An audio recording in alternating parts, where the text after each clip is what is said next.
Good morning. Good morning. So we didn't have a whole lot of time to chat this morning. The one thing that you asked me to look for was your speech interesting and engaging? And so I sort of riffed off that and said, how did you make us feel? How did you engage us? Were we interested? And I think through the whole speech, your love just came through. You had like this sparkle when you're talking about your hometown.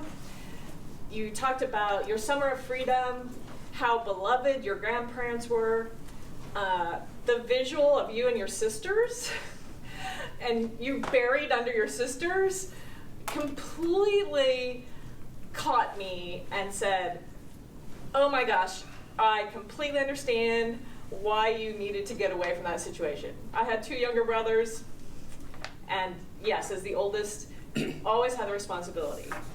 And that just came through throughout your speech in terms of everybody was interested, and I took away just this feeling of your sense of gratitude and how thankful you were that you'd come through that whole experience. So from that perspective, absolutely nailed it. Effective use of visuals. I thought your visuals were simple, they enhanced your speech, they were fun. The no peeing at the end was hilarious. The no country music. I've seen a lot of speakers have real text-heavy slides, and I think you really showed us how just very simple visual images can be so powerful and just enhance our speech.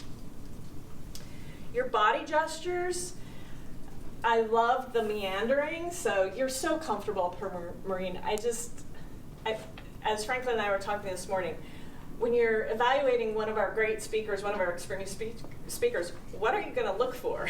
But your body gestures, your comfort, and you went from this beloved farm and you were very open and loving to sullen, and when you said, I became this sullen teenager, your whole body language just changed to sullen and kind of severe. So I was right with you the whole way.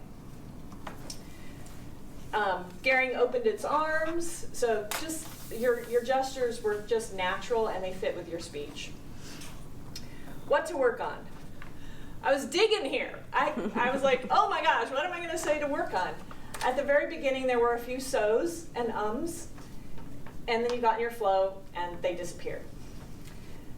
The only other suggestion I have is, at the end, you were kind of using the dating analogy, we broke up and we came back together.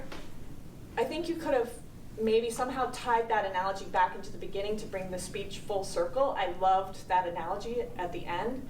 And it didn't necessarily tie in at the beginning. So thank you so much. Awesome speech.